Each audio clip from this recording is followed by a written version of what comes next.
Jim Jones has 9 entries in the Billboard 200 with 3 top 10 albums and no number ones, while Nas has 27 entries, 16 top 10 albums, and 6 that have reached number 1 on the Billboard.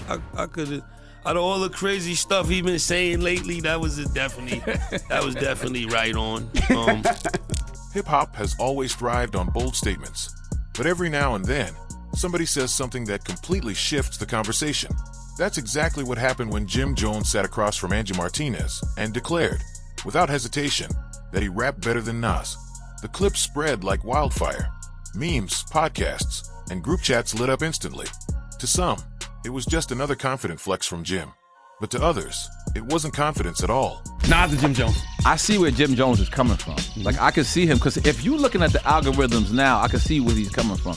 But you can't take the legendary status that what Illmatic has done. Just Illmatic. It was desperation, because that single statement didn't just put him in Nas' crosshairs. It forced everyone to re-examine Jim's career, his credibility, and his place in the culture.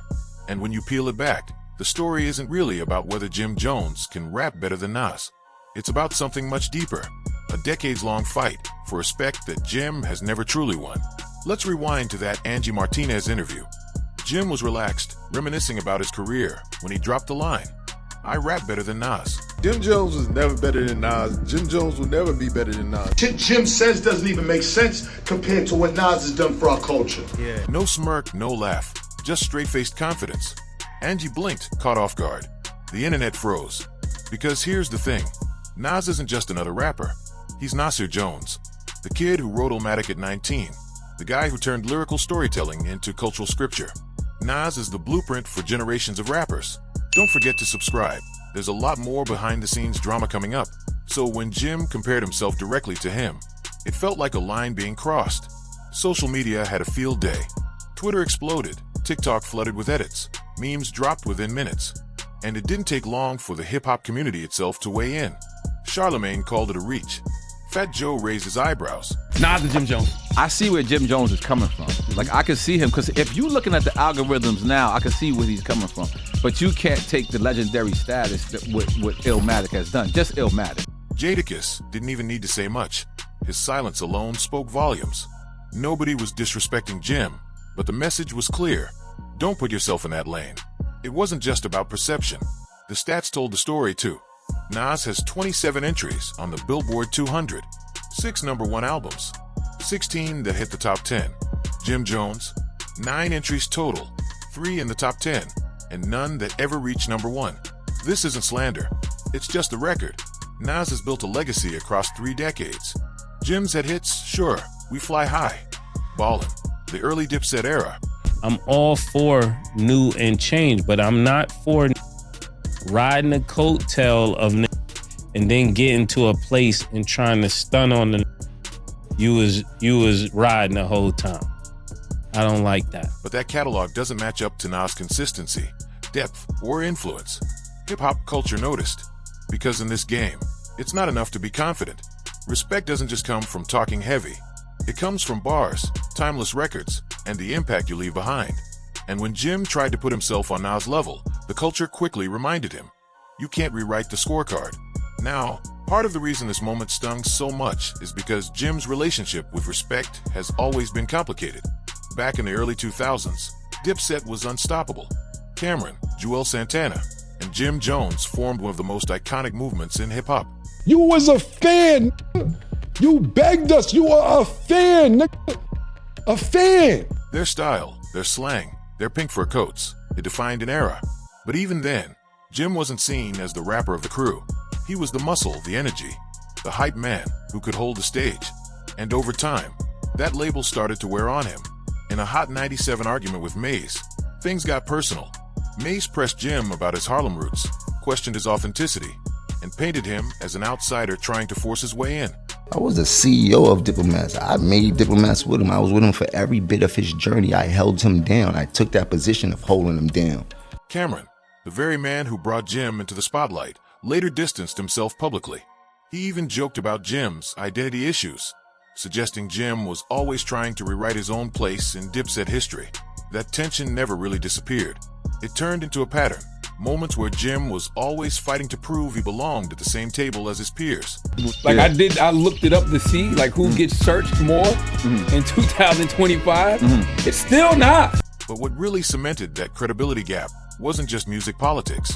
It was the streets. If you were around in the late 2000s and early 2010s, you know the name Raw Diggs. Ronald Raw Diggs. Heron wasn't a rapper playing gangster. He was the real thing. Convicted kingpin. Feared figure. Someone whose reputation alone carried weight. Word is Jim Jones pulled up to a Brooklyn block event expecting love, expecting respect. Instead, Raw Diggs stepped to him calmly, directly, and stripped the aura away. Witnesses say Raw told him to his face, "You're not that guy out here." Me, Jim Jones, myself. Gold records, platinum records, gold albums, platinum albums. No, me, Jim Jones. No diplomats, no nobody else. Me, Jim Jones. Pull up Nas' Billboard entries, then pull up my Billboard entries. So I don't have much to say about it because I don't believe that Jim Jones believes that he's a better rapper than Nas. No fight, no gunplay, just a verbal check in front of everyone. And here's the thing, Jim didn't push back. He didn't argue. He walked away quietly. To outsiders, that might sound minor, but in the world of street politics, silence speaks louder than any diss track. Raw Diggs didn't need to throw a punch. His words alone carried more weight than chains or mixtape sales. And Jim's lack of response became a quiet stain on his reputation that never really washed away. As if that wasn't enough, Jim then found himself on the wrong side of 50 Cent. And if there's one person you don't want trolling your credibility, it's 50. At first, Jim and 50 had mutual respect. Both repped the streets. Both played the independent hustle. But things soured once Jim started flexing numbers and comparing himself to bigger names. When Jim dropped his El Capo album, he expected praise. Instead, 50 pounced. On Instagram, he posted Jim's sales numbers, barely cracking 5 figures, and clowned him publicly. Jimmy popping all that bullshit. I be seeing you, Jimmy talking about, we Gucci boo boo. He in the Gucci store. Talking about, we Gucci boo boo. Them like King niggas was going up. Jimmy, they was like, Marita Moneda. Then came the wiretap scandal, when Jim's name surfaced in federal documents tied to Tekashi 6ix9ine and Mel Murda. No charges, no indictments, but perception matters more than paperwork. And 50 spun it like an art form, implying Jim was a dry snitch with nothing more than a few captions and laughing emojis. The result? Jim wasn't trending as a respected rapper. He was trending as a joke, a meme, a punchline. And in hip-hop, once someone turns you into a punchline, it's almost impossible to flip that narrative back. That's why the Better Than Nas statement hit so differently. It wasn't just bold. It looked like a man reaching for validation. Jim tried to clarify later, saying it wasn't about lyrical depth. It was about relevance. He claimed Nas wasn't bumping in the streets the way he was. But that only made it worse. Because globally, Nas wasn't just bumping. He was dominating.